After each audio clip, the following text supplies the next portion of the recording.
페루가 1717년에 리오델라플라타 부항령이 분리하기 전에는 네. 엄청난 지역을 부항령으로 가지고 있었던 중남미 절반 다 먹었네. 거의 절반 다 먹었죠. 와. 절반 다 먹었는데 나중에 이제 위도 분리되고 아래도 분리되고 이제 페루 입장에서는 뭐 옛날식으로 생각하면 칠레 너희 옛날에 우리 밑에 있었잖아. 네, 그러나 이제 칠레 입장에서는 그래서 뭐 페루하고 볼리비아는 독립 이후에도 굉장히 정치가 불안정해요. 반면 칠레는 독립할 무렵부터 나라가 점차 발전을 하고 그러다 보니까 이제 칠레가 전쟁을 선언해요. 페루랑 볼리비아를 상대로. 결국은 이제 칠레 승리로 끝나서 아타카마 지역의 대부분을 이제 칠레가 차지하면서 볼리비아는 바다로 나가는 길을 잃었고 페루는 오늘날의 광물 자원의 보고가 되는 그 지역을 잃었고 이 칠레의 운명을 바꾼 거죠.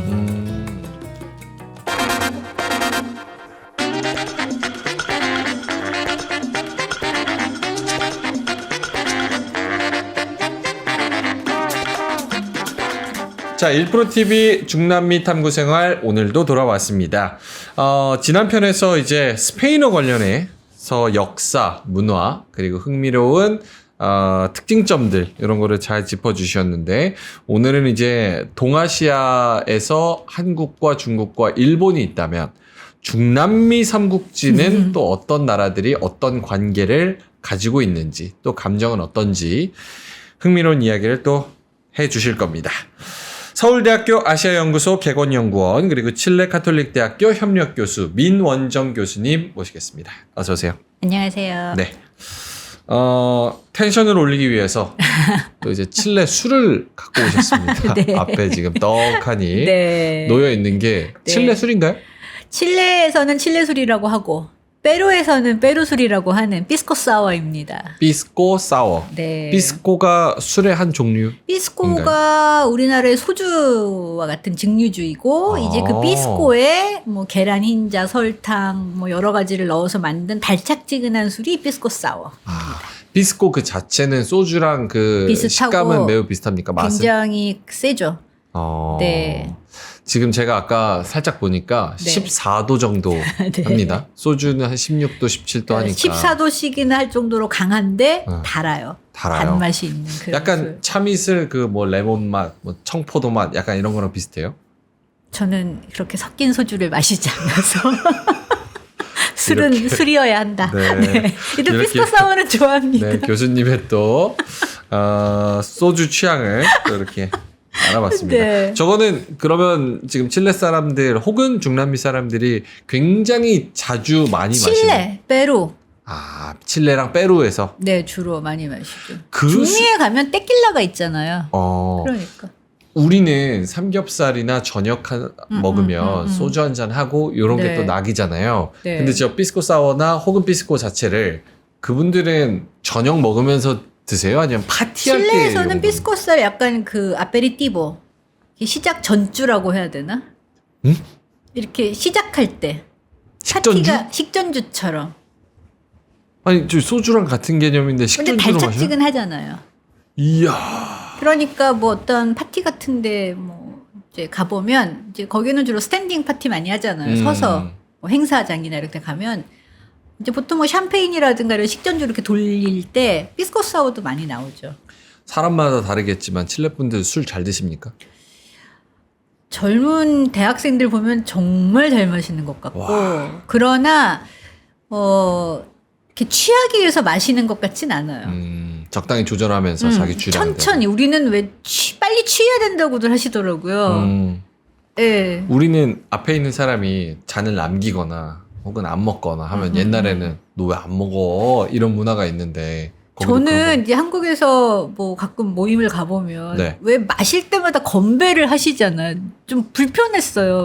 그러니까 그냥 각자 얘기하면서 내 속도대로 마시면 되는데 우리는 이제 누가 잔을 들면 건배 한번 또 하고 같이 마시고 마셔야지. 건배 한번 또 하고 같이 마시는 이런 분위기가 있고 저쪽은 개인주의죠. 그냥 각자 자기 취향에 맞춰서 취해도 같이 취해야지. 그래야 속에 있는 얘기도 하고 이런 부장님은 없군요. 네, 저쪽은 그런 분위기는 없죠. 알겠습니다. 피스코 사워를 또 갖고 오셔서 술에 대한 이야기, 술에 대한 문화. 술 스몰 때문에 토크. 싸우는 얘기? 술 때문에 싸워요, 실제로. 피스코 싸우니까. 왜 피스코 그러세요? 먹고 싸워. 죄송합니다.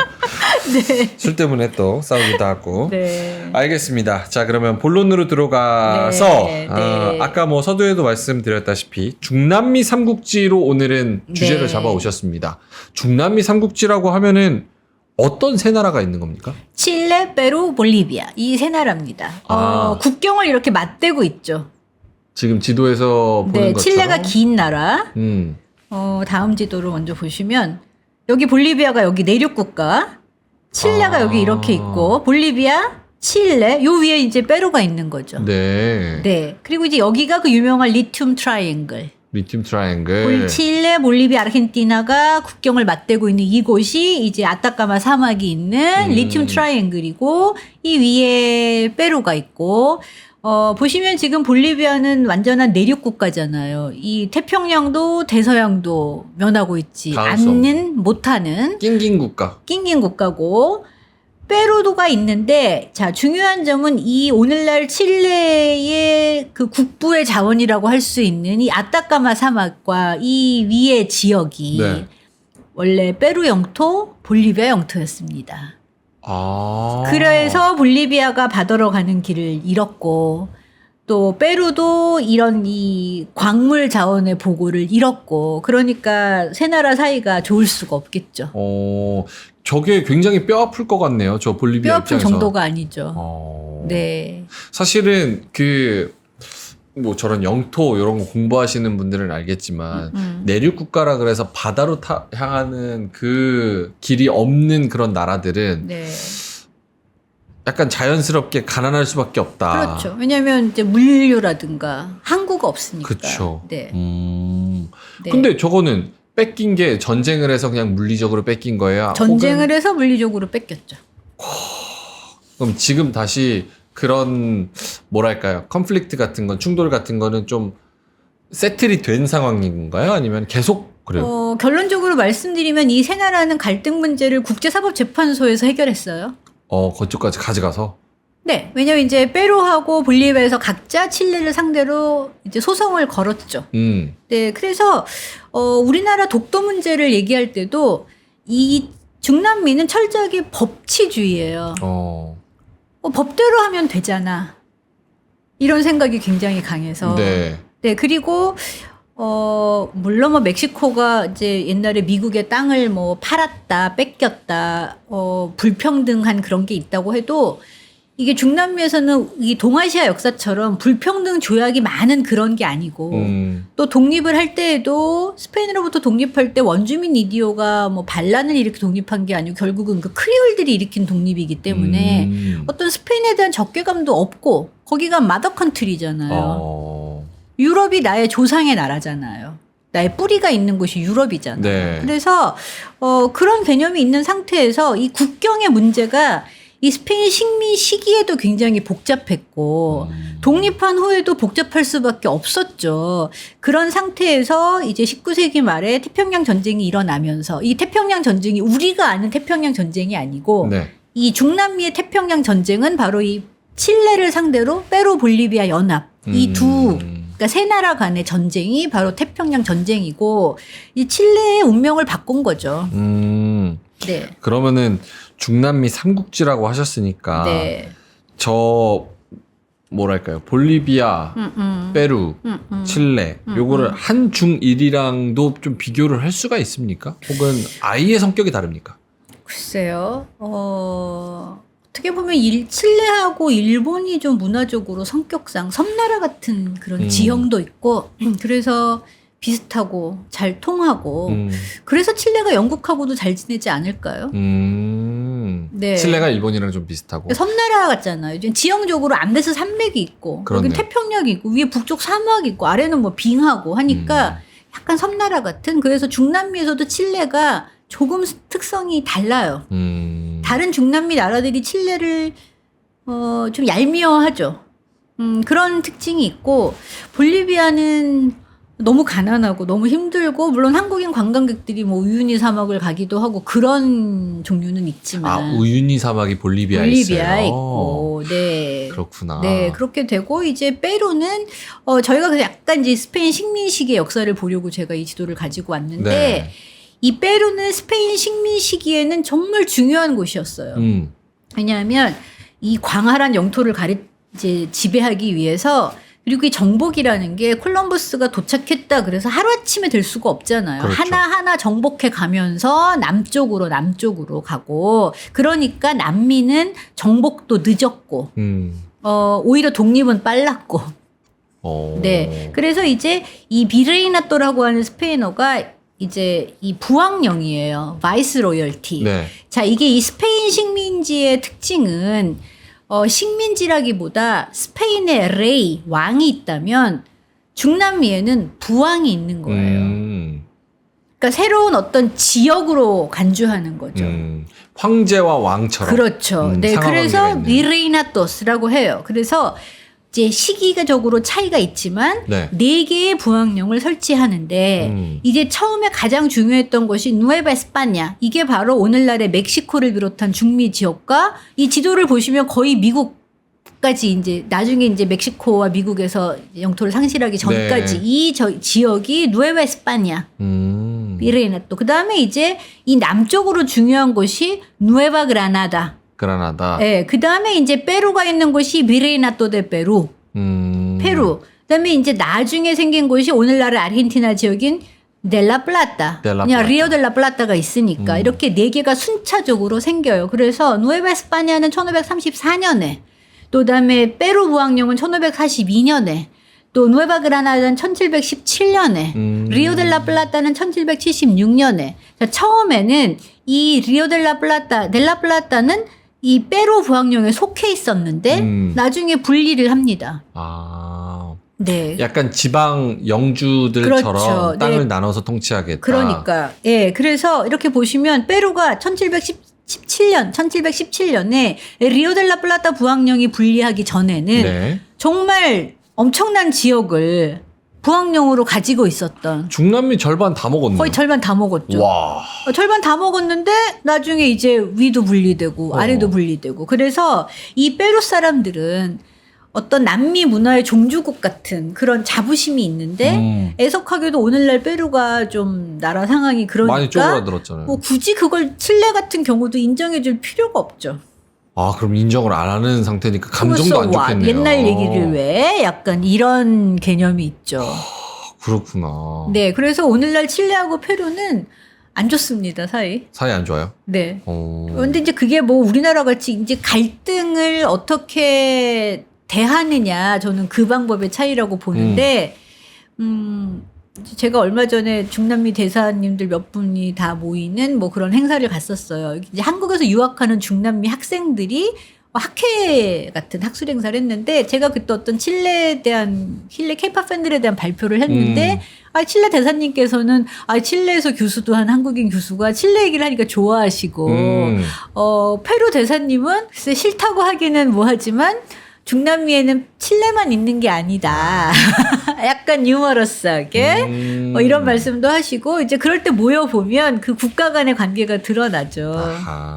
네, 그렇군요. 페루는 지금이라도 저런 영광을 좀 찾고 싶긴 하겠네요. 자존심이 많이. 그래서 페루가 음식이 굉장히 다양하고 맛있어요. 왜냐하면은 지배층이 많이 갔던 곳이잖아요. 네.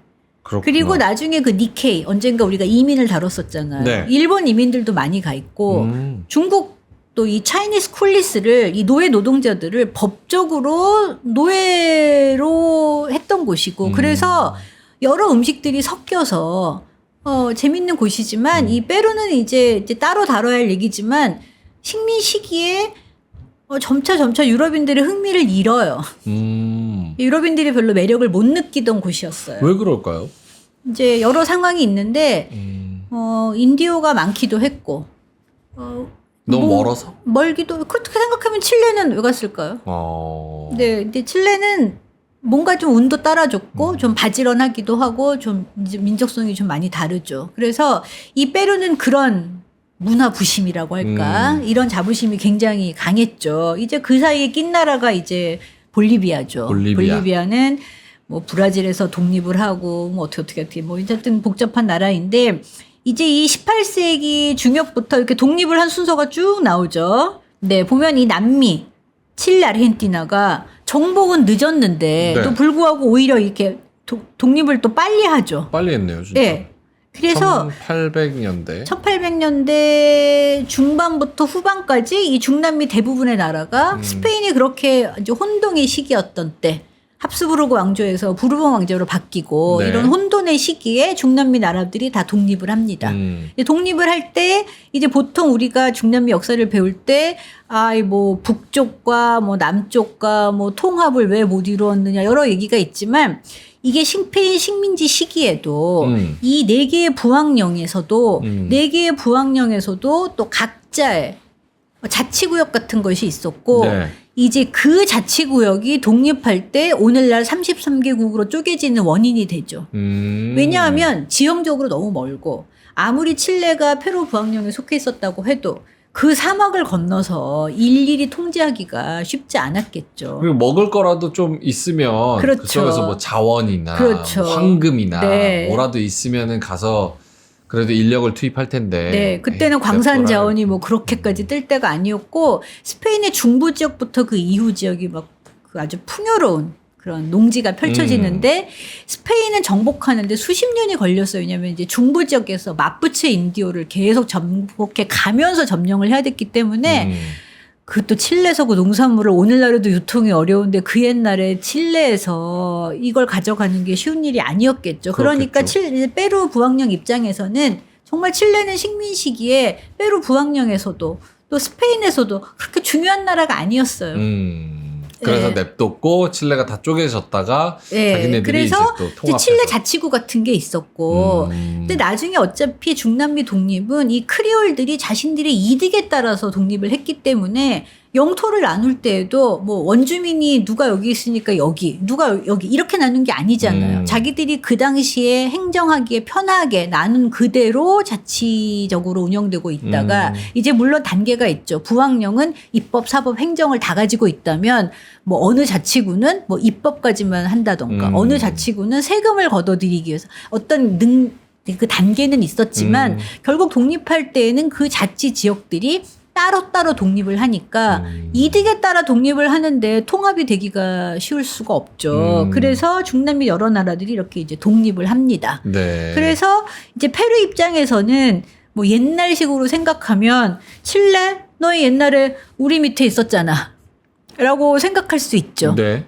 네, 그러나 이제 칠레 입장에서는 그래서 뭐 자체적으로 발달을 하게 되고 이제 그 영토 분쟁 이유가 중남미 나라 간의 영토 분쟁이 칠레, 페루, 볼리비아만 있는 건 아니에요. 네. 국경을 면하고 있는 나라들은 다 조금씩 이제 영토 분쟁이 있습니다. 왜냐하면 저기 칠레 남부의 남극도 칠레, 아르헨티나 사이에 애매하잖아요. 그래서 이 수많은 섬이 있는 이 남쪽은 칠레하고 아르헨티나가 뭐 늘 협상을 해요. 늘 협상을 하고 보면은 늘 칠레가 약간 이겨요. 왜요? 협상에 강해요. 칠레가요? 싸우지 않아요. 그럼요. 말로 이기죠. 그래서 오래 얘기해야 돼요. 말로 이겨서 섬을 따내. 소리 지르고 싸우는 게 없어요. 중남미 전반적으로 이제 그러면 그러면 이제 어느 분은 아니 그러면 중남미에서 그렇게 막 폭동이 일어나고 이건 뭐냐고 말씀하실 수 있는데 네. 이게 상류층으로 갈수록 소리 지르는 문화 없습니다. 야단치고 소리 지르는 건 정말 못 배운 사람이 하는 일이다라는 그런 문화가 있어서 자분자분 조용히. 저도 처음에는 이제 칠레 생활 초기에는 교수회의 들어가서 그 두 사람이 사이가 안 좋은 줄 몰랐어요. 웃으면서 얘기로 자분자분 오래. 약간 토론 형식으로. 토론으로 많이 해요. 중남미 전체가 토론을 많이 해죠. 그렇군요. 그러다 이제 뭐 그냥 말장난으로 갈 때도 있지만 그래서 이제 중남미 한국과 식민 지배 독립의 의미가 다르죠. 네. 스페인이 원수가 아니죠. 우리 조상의 나라죠. 마더 컨트리잖아요. 그리고 유럽 이민들이 있기 때문에 이 중남미에서 유럽은 먼 곳이 아니고 나의 뿌리가 있는 곳. 그러니까 내 뿌리를 찾아서 유럽도 여행하고 싶고. 근데 궁금한 게 제가 방송 전에도 여쭤봤지만 저 중남미에도 독립기념일 있냐 이렇게 그럼요. 여쭤봤잖아요. 네, 네. 근데 그때 이제 휴일이고 독립기념일 네. 당연히 있다. 그때 그 아사도를 먹어요. 그 아사도도 먹고. 네. 근데 우리나라는 그런 뭐 독립기념일, 뭐 광복절 꼭 10시에 무슨 세러모니가 있고 그렇게 예. 한다고 하면 진짜 그런 심각하죠. 심각한데 여기는 식민 지배를 당했다고 하는데도 결국은 또 엘리트층 그리고 지배 계층은 또 백인들이고. 네, 그리고 일반 국민들도 스페인에 대한 적대감이 있을 수가 없죠. 대부분이 스페인의 후손인데요. 근데 그러면 식민 지배를 할 때 뭐 정말 잔인한 행동이나 혹은 국민 정서에 반하는 그런 주로 원주민 상대였잖아요. 그럼 원주민이 지금 인종으로서는 힘이 없잖아요. 아예 힘이 없으니까 그런 거는 좀 슬프네. 그런 의식이 다르죠, 우리하고. 독립기념일은 그냥 박수치고 파티하고 아사도 네, 먹고 이런 어마어마해요. 날이고. 그래서 혹시 비즈니스 하실 때 중남미 여러 나라들이 보통 7월에서 9월 사이 독립기념일이 막 몰려 있어요. 아르헨티나는 7월, 칠레는 9월. 그 무렵에 독립기념일이 많이 모여 있을 때 한 일주일은 업무가 안 된다라고 생각을 하셔야 돼요. 왜냐하면 칠레가 이제 9월 18일이 독립기념일이에요. 디에시오초, 스페인어로 디에시오초인데 네. 18일 디에시오초라고 하니까 벌써 9월이 다가오면 그 전주에도 한번 아사도 해먹고 그 다음 주에도 한번 아사도 해먹고 그래도 칠레는 일주일씩 쉬진 않아요. 그리고 칠레는 그 예전부터 만약에 휴일이 어중간하게 주중에 끼어 있으면 월요일로 옮기고 뭐 금요일로 땡기고 원래부터 그래서 이제 사람들이 쭉 쉴 수 있게 네. 우리나라 같으면 중간에 업무가 단절되지 않게 하겠죠. 그러나 거기는 아니 쉬는 날 중간에 끼어 있으면 어차피 집중도 안 되는데 그래서 DSU-초 휴가면 칠레 카톨릭 대학교 경우에는 목요일 1시부터 이제 수업이 없어요. 네. 오전 수업만 있군요. 그렇죠. 예, 그냥 그렇게 해줘요. 근데 멕시코 같은 경우는 뭐 일주일 보름을 쉬기도 하고, 네, 예, 뭐 다는 아니지만 보름을 쉬면은 이제 뭐 일을 언제? 크리스마스 같은 네. 경우에 그래서 이제 약간 좀 다르고 그래서 이 독립기념일은 정말 즐겁게 그냥 가족들 우리나라 추석 같은 느낌. 그래서 칠레 학생들이 저한테 한국은 왜 이렇게 모든 휴일이 다 재미없냐고. 우리는 모든 휴일이 다 뭔가 역사적인 사건을 기리고 이제 어떤 슬픈 역사를 되풀이하지 않기 위한 그런 거라면 10월 10일 저희가 그 스페인어 편에서도 했잖아요. 10월 10일 콜럼버스가 도착한 날은 디아델라라사 그것도 휴일. 9월 18일은 독립기념일. 디에시오초 파티하는 날이죠. 약간 계속 생각을 해보니까 이럴 수 있겠네요. 그러니까 우리가 뭐 일본이 우리를 식민지 삼았을 때 조선 총독부가 한국 사람들이랑 같이 합심해가지고 일본으로부터 해방을 시키고 그렇죠. 새로운 무언가를 뭐 나라를 세웠다. 뭐 네, 이래서 뭐 그런 독립기념일이다. 식이죠. 네. 이러면 그 후손들은 그거를 이제 관감이 없어요. 그래서 우리랑 그 독립과 제가 이제 칠레에서 비교 문화 수업을 한 적이 있거든요. 네. 그러면 워딩이 같은데 의미가 너무나 다른. 네, 그런 의미가 있죠. 그래서 이게 영토 분정도 논의의 출발점과 이 해결 방식도 달라요. 왜냐하면 이게 그 영토가 애매해진 게 이미 식민지 시기부터 네. 어떻게 나눠서 행정구역을 나눌 것이냐. 이미 지리적으로 너무 힘들고 그런 게 있었고 독립 이후에도 이 국경선이 애매했어요. 왜냐하면 처음에 막 볼리비아도 뭐 브라질에 속했다가 다시 독립을 하고 막 너무너무 복잡한 일들이 많으니까 국경선이라는 게 애매하고 땅을 딱딱 가리기도 힘들어요. 이 넓은 대륙 안에서 뭐 브라질에는 아마존이 있고 칠레는 사막이 있고 뭐 이게 건너가기도 힘든 곳들이잖아요. 저기 지금 볼리비아랑 페루랑 저 칠레 맞대고 있는 데가 네. 저쪽은 지형이 어때요? 사막이나 뭐 이런 거예요? 사막이죠. 그러면 그러니까 가르기가 칠레 쉽지 않겠다. 아타카마 사막에서 우유니 사막으로 건너가는 거잖아요. 리튬 트라이앵글이 결국 그 염전에서 네, 그러니까 이제 사막이고 이제 페루도 가면 하여튼 중남미는 제가 중남미를 여행하시다 보면 내가 두 발로 여기를 걸어 다닐 수 있음에 감사하는 순간이 올 수밖에 없어요. 돈이 많아도 편안한 여행을 하기가 힘들어요. 지형 자체도 힘들고 인프라가 잘 갖춰져 있지 않고 네 그래서 쉬운 곳이 아니죠. 예. 그래서 영토 분쟁 때문에 조금 애매한 국경선이 있었다. 네, 그래서 제가 이제 사실은 이 중남미 삼국지에서 논문을 한번 쓴 적이 있는데 네. 그때 제가 어느 챕터에 미완의 독립, 불완전한 국가 형성이라고 썼는데 그 이유가 이제 독립도 뭔가 스페인 자체가 근대화를 완벽하게 이룬 상태가 아닌 그런 상태에서 중남미를 점령했기 때문에 네.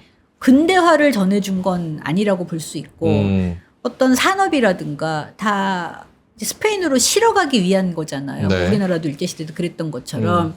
그러나 그렇기 때문에 독립을 했어도 이게 어떤 스페인과 단절된 독립이 아니잖아요. 보면 이제 중남미 역사를 보시면 독립을 선언한 연도와 스페인 왕실에서 인정한 연도가 달라요. 이게 그 옛날에 인터넷도 없던 시대에 어떤 행정 문제를 하나하나 처리할 때마다 이 각 부왕령에서 스페인에 편지를 보내면 왕이 보시고 답변을 하면 다시 배를 타고 몇 개월이 와서 이게 뭐 어떤 제도가 새로 개편될 때에도 반포된 날과 저쪽에 가서 선포된 날이 다르죠. 그렇죠. 편지 보내면은 그 받는 사람이 이미 죽어 있는 경우도 있잖아요. 그러니까. 몇 개월 지나니까. 네. 여기는 이제 몇 달이지 그렇게 걸리는 거기 때문에 그래서 독립 자체도 정치적으로도 또는 정신적으로도 약간 미완의 독립이죠. 그리고 이제 어떤 결국은 그 크리올들 엘리트층들이 그때부터 이제 과두 계급을 형성해서 모든 걸 가졌기 때문에 그런 상태에서 국가도 뭔가 불완전하죠. 어떤 뚜렷한 정체성을 가지고 독립을 했다기보다 이득에 따라서 나눴기 때문에 결국은 그 스페인의 그러니까 식민지 신대륙에서 태어난 크리올들은 내가 승진해도 한계가 있고 아니 나도 똑같이 우리 엄마 아빠가 스페인 사람인데 그렇죠. 왜 본토에서 온 애들은 저렇게 주고 나는 왜 더 못하게 해? 이런 불만으로 일어난 게 독립운동이기 때문에 그렇기 때문에 국가 형성할 때도 정체성이 불안정해서 우리가 언젠가도 그런 얘기를 했는데 그래서 앤더슨 같은 베네딕트 앤더슨은 그것을 상상된 공동체다. 어떤 커뮤니티 의식이 희박할 수밖에 없는데 그 상상된 공동체고 네. 또 이제 폴 제임스 같은 사람은 추상적인 공동체다. 이렇게 만들어 가야 하죠. 그럴 때 이제 특히 칠레나 아르헨티나 같은 국가들은 백인 국가라는 정체성을 형성해 갔고 또 그게 될 수가 있었고 인디오가 적었기 때문에 중미는 그게 힘들었고 네. 그래서 이제 가르시아 깡클리는 정말 제가 언젠가도 말씀드렸는데 서구의 잣대로 중남미의 근대화를 재단하지 말라라고 했듯이 중남미는 근대화는 미흡하지만 풍부한 모더니즘을 가진 지역이다 이런 얘기를 했어요. 우리가 이제 한국에서는 뭐 약간 중남미가 그냥 국민소득이 얼마야? 또 뭐 국가 경제 발전 순위가 얼마야? 우리는 등수로 평가하는 경향이 네네. 강하잖아요. 그래서 아르헨티나, 브라질을 생각하실 때도 뭐 한때 세계 10대 강국이었는데 왜 못 사나? 그러나 그 똑같은 1등, 2등을 떠나서 삶의 질 네. 또 그 내용이 다르잖아요. 그래서 등수로 평가하기 힘들고 또 중남미에서 엘리트층과 얘기해 보시면 문화 자본이 정말 풍부합니다. 예. 그래서 대화의 소재가 중요해요. 대화의 소재. 예. 정말 뭐 클래식 음악이라든가 문학 작품이라든가 그냥 너무 상식이에요. 그런 얘기를 내가 아는 것을 자랑하기 위해서 하는 얘기가 아니라 그냥 너무 녹아 있어요. 근데 이제 물론 그렇게 문화 자본을 형성하기 쉬운 환경이 조성돼 있죠. 일하는 사람도 있고 뭐 여러 가지가 있지만 이게 어떤 중세 유럽의 분위기가 그대로 이어져 온 그런 네. 분위기도 있고 하기 때문에 자 그러니까 이렇게 뭔가 추상적인 곳에서 법이 중요하죠. 법이 아니면 무엇으로 판단할 수 있겠어요. 그렇죠.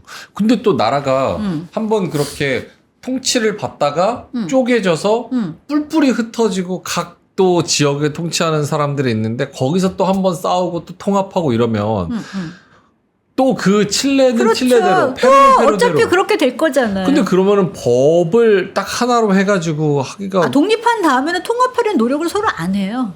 독립한 다음에는 근데 이미 이권대로 갈라졌잖아요. 네, 그래서 법이 굉장히 많이 필요해요. 그래서 노타리아 공증 공증받는다. 엄청나게 중요해요. 그 직업이 정말 신랑감으로도 그래요. 네, 탑 중에 하나입니다. 음. 옛날 스페인어 교재 벤이라고 있었어요. 이제 형용사가 하면 이제 그 다이얼로그가 이 스페인어권의 문화를 아주 보여주는 이제 스페인 자체도 굉장히 뭐 여러 문화가 섞인 혼종의 문화잖아요. 그래서 거기서 이제 아마 렉시온 1, 2 이제 1과나 2가 정도 나오는 대화에 ¿Cómo es tu novio? 네 애인 어때? 이래요. 그랬더니 묻는 말이 백인이야? 모레노야? 모레는 약간 머리가 검고 이런 안토니오 반데라스 같은 그러니까 뭐 피부색을 물어요. 눈 색깔을 물어요. 우리나라에서 그런 질문 할까요? 안 하죠. 내 남자친구가 외국인이야라고 말하지 않는 이상. 그렇죠. 그러나 그쪽에서는 너무 그 질문이 너무 당연해요. 피부색이 어떤지, 눈동자 색깔이 어떤지, 머리 색깔이 어떤지 그걸 물어봐요. 그 다음에 이제 여자애가 ¿Qué haces él? ¿Qué hace él? 그 남자 뭐해? Es notario. 공증하는 사람 했더니 Oye, qué bueno 이런 대화가 나와요. 왜냐하면 모든 서류가 공증을 받아야 되니까 노타리아가 사방팔방에 있어요. 하다못해 제가 칠레에서 영주권 받을 때 박사학위 증명서도 공증을 받아서 오라는 거예요. 아니 그러면 이 박사학위 증명서 근데 그 서류가 많이 조작이 되나? 어떻게 그렇게 공증을 조작도 다 받으러... 많고. 그래요? 네.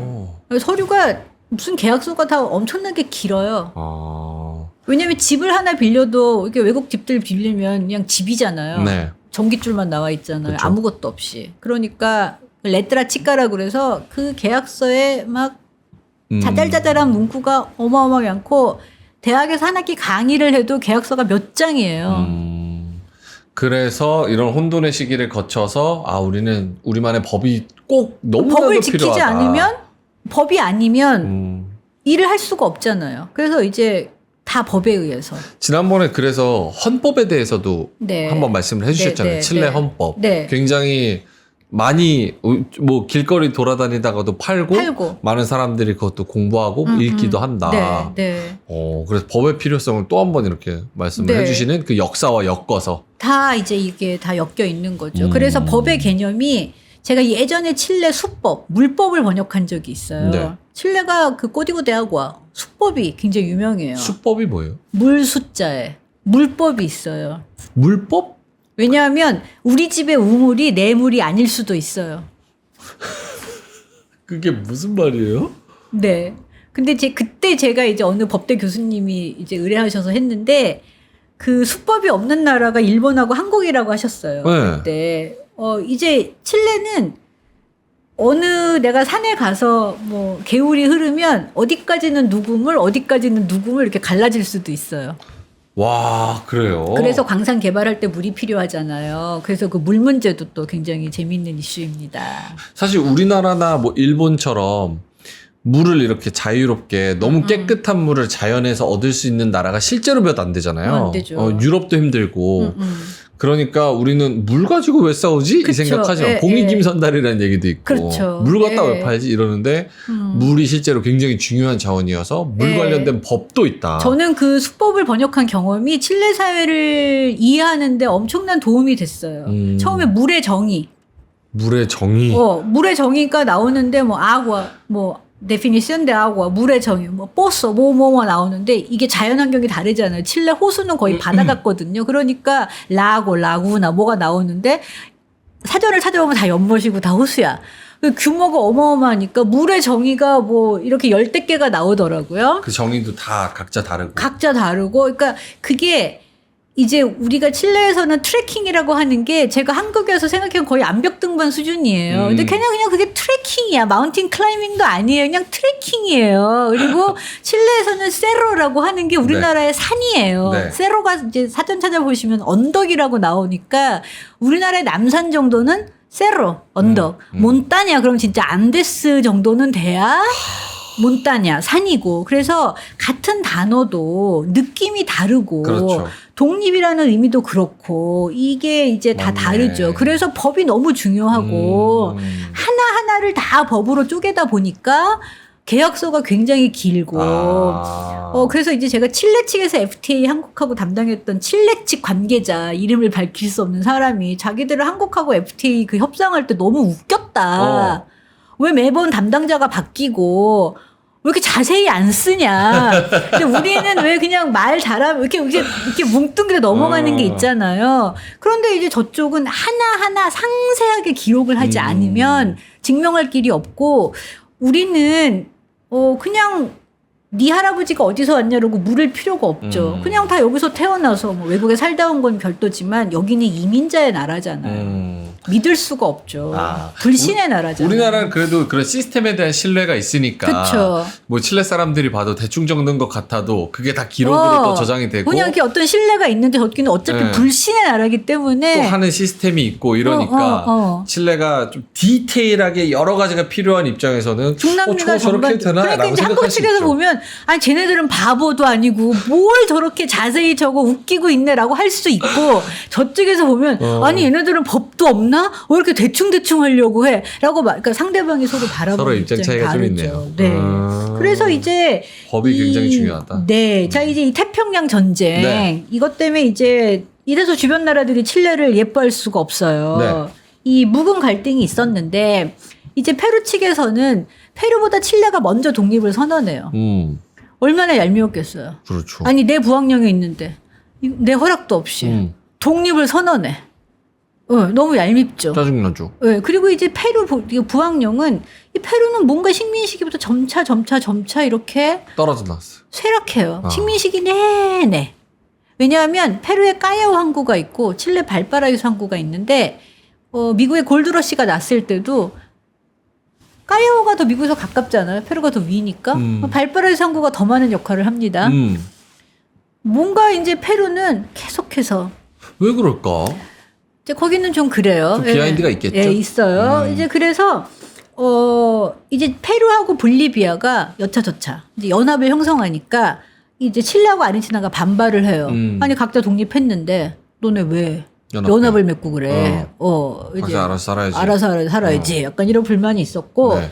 이제 그 아타카마 사막이 굉장히 중요하죠. 이게 이제 오늘날에 이제 칠레가 한동안은 구리로 그렇게 잘 나가다가 이제 또 리튬 트라이앵글로 그러니까. 그러잖아요. 그런데 이제 원래 지금의 칠레 따라빠까 이 북부 지역은 페루 영토였고 이제 안토파가스타 지역은 볼리비아 영토였어요. 근데 여기서 이제 초석이 발견됩니다. 19세기 말에. 그러니까 이제 페루도 당연히 관심을 가질 수밖에 없잖아요. 그런데 그 당시에 볼리비아가 이 초석을 발굴할 기술력과 재력이 부족해서 이제 칠레가 개발을 하고 대신에 칠레가 볼리비아에 얼마 정도 세금을 낸다 이렇게 협상을 맺었어요. 퍼센티지로 좀 떼주기로. 예, 그렇게 협상을 맺었는데 이제 볼리비아는 또 페루하고 볼리비아는 독립 이후에도 굉장히 정치가 불안정해요.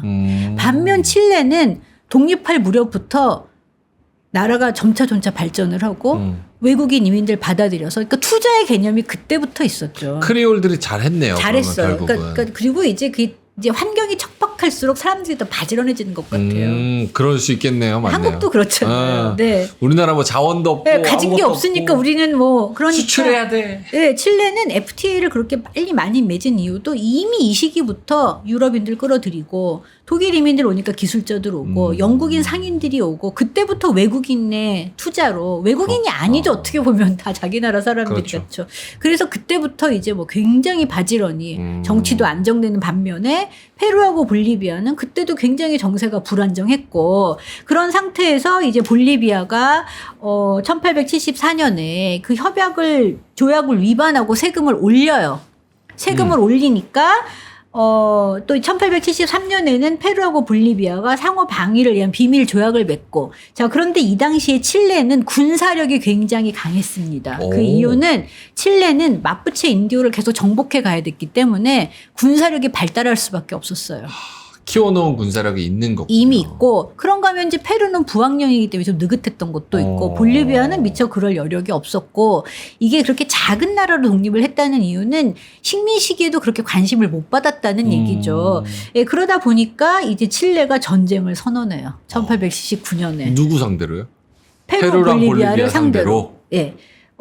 그러면서 이제 이 따끄나 전투, 뭐 알토델라 알리안사 전투가 있는데 물론 전쟁에 부침이 있었지만 이 전쟁에서 칠레가 승리합니다. 결국 승리하고 중간에 미국이 중재를 한번 하려고 해요. 네. 1898년에 미서 전쟁이 있었던 것처럼 이제 이때부터 미국이 약간 중남미에 관심을 가지고 중재도 하고 끼어들고 싶었던 시기이기 때문에 중재를 하려고 했지만 실패하고 처음에 갈등은 칠레와 볼리비아 사이였잖아요. 그때는 또 페루가 중재를 하는 척 하지만 어차피 또 페루하고 볼리비아가 또 그쵸. 짝짝꿍이니까 한짝 들어보니까 편들어주는 것 같고. 그렇지. 그러니까 칠레가 악수 못하지. 그거를 악수할 이유가 없고 이 남쪽으로 갈수록 미국 말 잘 안 들어요. 멀잖아요. 그래서 이제 하는데 결국은 이제 칠레가 이제 승리를 하고 그래서 이제 1883년에는 앙콘 조약이라고 칠레하고 페루가 맺고 그 다음에 이제 29년에 다시 리마 조약을 맺고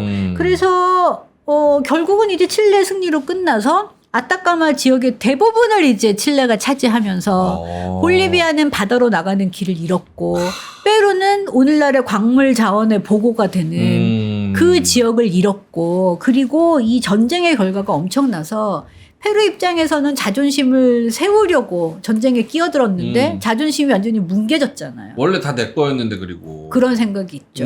예. 그 원래라는 개념이 얘네들 칠레 입장에서 원래가 뭐 언제부터 뭐 이렇게 할 수 있잖아요. 예, 그래서 이제 이 페루하고 볼리비아는 전쟁에서 졌기 때문에 정치 경제적으로 내부 사정이 악화될 수밖에 없었고 그랬겠죠. 반면에 칠레는 이제 아주 제대로 한번 승승장구 할 수밖에 없었죠. 네. 그래서 결국은 승복을 못하고 국제사법재판소로 갑니까? 국제사법재판소로 가요. 이제 쉽게 말씀드리면 국제사법재판소에서 칠레 대 페루에서는 페루가 이겨요.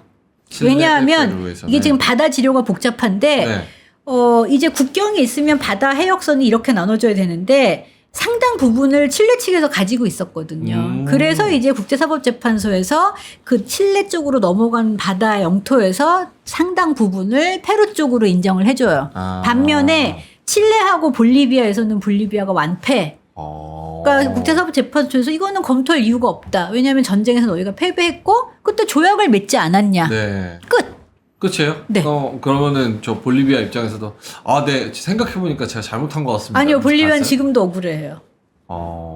왜냐하면 바다로 나가는 길이 없다는 게 경제에 미친 영향이 엄청나죠. 그렇죠. 왜냐하면 지금도 볼리비아도 리튬이 상당량 묻혀 있음에도 불구하고 볼리비아가 이걸 어떻게 개발할 것인가. 그렇죠. 개발을 하면 볼리비아에서 칠레 영토를 통해서 가야 되잖아요. 그러니까 칠레 측에서는 이 볼리비아에서 수출입을 위해서 항구를 사용하는 걸 허용해 줬어요.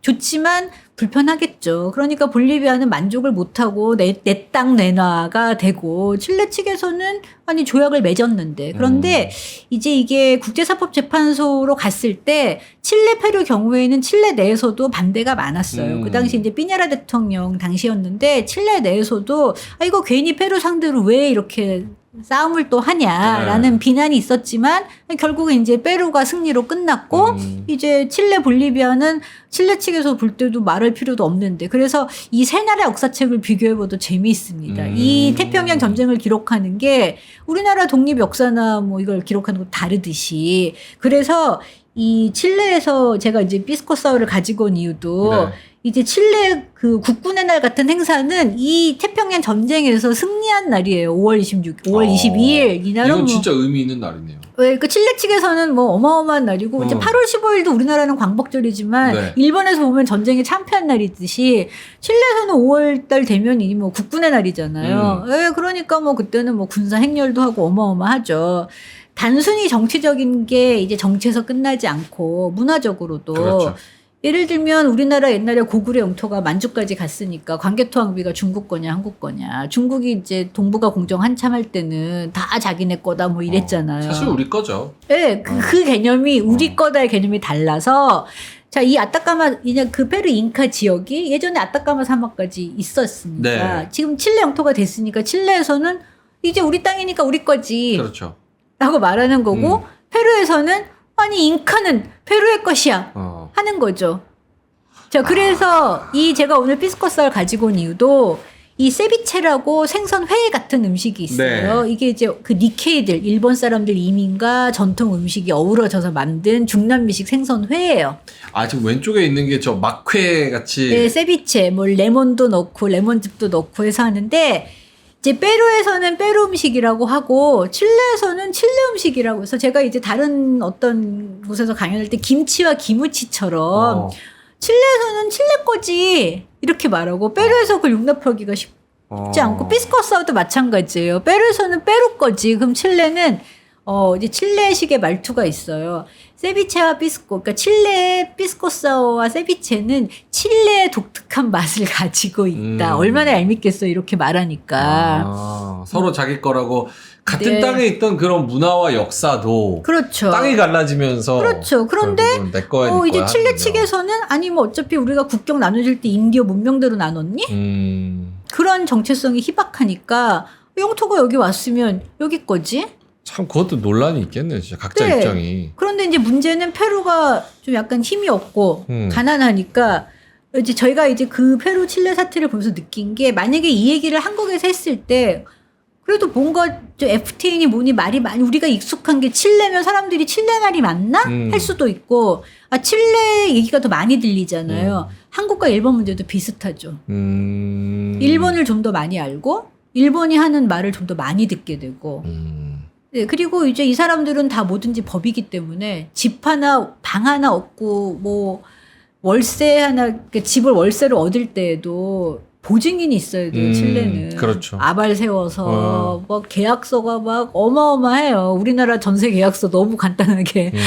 그런데, 얘네들은 그러니까, 뭐, 독도 문제 자꾸 얘기하면 왜 국제사법재판소로 안 가져가지? 이렇게 쉽게 얘기할 사정을 잘 모르고. 사정을 잘 모르니까. 또 알고 싶어 하지 않고 별로. 그렇죠. 관심 없어 하죠. 네. 그 다음에 이제 칠레랑 볼리비아. 이 차랑고라고 하는 중남미 기타 같은 악기예요. 자, 볼리비아. 약간 우쿨렐레 같이 생겼네요. 비슷하죠? 네. 그런데 이 칠레 측에서 이제 에버 모랄레스 유명한 그 볼리비아 전 대통령이 네네. 칠레를 방문했을 때 이 바칠레 대통령이 차랑고를 선물합니다. 저 빨간색 옷 입은 분이 이 바칠레 대통령. 바첼레 저분은 칠레 대통령. 칠레 대통령 여성분. 오른쪽은 에버 모랄레스. 오른쪽은 페루 대통령. 아니, 볼리비아. 볼리비아 대통령. 네, 볼리비아 대통령. 네. 그래서 이제 서로 차량고를 선물하면서 어떤 그런 게 있었어요. 네.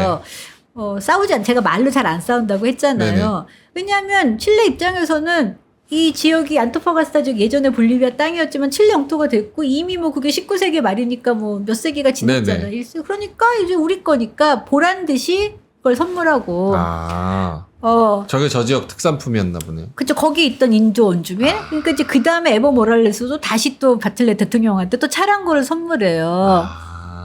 그런 서로 이거 우리 거 어때 하면서 똑같은 하는 선물을 거죠. 주는 거예요. 하니까 이제 근데 바틀레 대통령이 화를 내는 게 아니고 이 차량고를 받으면서 나 지금부터 기타를 배워야겠네요. 뭐 이런 식으로 유머로 넘기고 웃잖아요. 얼굴 구기지 않고. 네. 그래서 이런 문제로 지금도 아웅다웅 네, 이렇게 싸우고 있습니다. 삼국지. 네. 역사가 되게 재밌으면서도 첨예하면서도 네. 참 억울한 사람도 있으면서도 여러 가지 네. 생각이 좀 드네요. 억울하면 성공해라 뭐 이렇게 되는 거고. 근데 진짜 얘기를 들어보면 들어볼수록 역시 결국 근본적으로는 이제 하드 파워가 국력이 그렇죠. 경제, 군사력 이걸로 일단은 강해야. 그래야 소프트 파워도 들어갈 수 그러니까요. 있고. 나라가 네. 강해야 목소리라도 누가 들어주는 네. 사람이라도 있고. 지금 볼리비아도 리튬 자원이 많음에도 불구하고 너무 안타깝잖아요. 이걸 개발해서 수출을 하려면 칠레를 통해야 되는데 정말 그 꼴은 보기 싫고. 그렇죠. 네, 그래서 아웅다웅하고 있고 페루는 문화부심으로 칠레를 무시하고 있지만 네, 그렇습니다. 그런 상황이군요. 네. 참 그 삼국지라는 거는 옛날에도 있었고 지금도 동아시아에 한중일 삼국지도 네. 있고 중남미에는 우리가 잘 모르지만 저런 역사에 또 저런 삼국지가 있네요. 그리고 페루하고 볼리비아가 또 늘 사이가 좋겠어요? 또 아니죠. 네. 쟤네도 같이 하는 척 하지만서 따로 또 같이 또 이득이 있으면. 잘 가다가도 야 이거는 좀 아니잖아. 네, 그렇게. 싸우기도 예. 하고.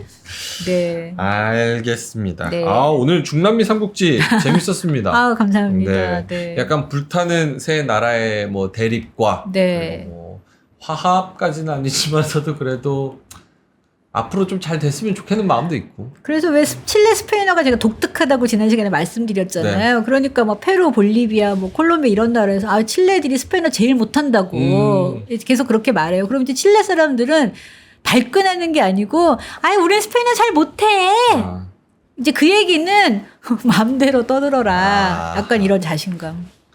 그렇군요. 네. 알겠습니다. 오늘 칠레, 페루, 볼리비아 네. 여러분들이 어디서 쉽게 들을 수가 없을 그런 이 중남미 삼국지의 역사와 특이한 점에 대해서 우리 네. 민원정 교수님이 잘 설명을 해 주셨습니다. 네. 오늘도 역시나 좋아요 한 번씩 눌러주시면서 댓글에 추가적으로 또 궁금한 거 네, 적어주시면 감사합니다. 저희가 다음 컨텐츠에 네. 또 추가적인 질문에 대한 답을 또 드릴 수 있도록 하겠습니다. 네. 자, 그럼 오늘도 역시나 흥미롭게 한 시간을 잘 채워주신 서울대학교 아시아연구소 개건연구원 칠레 카톨릭대학교 협력교수 민원정 교수님은 여기서 인사드리도록 하겠습니다. 오늘 고맙습니다. 감사합니다.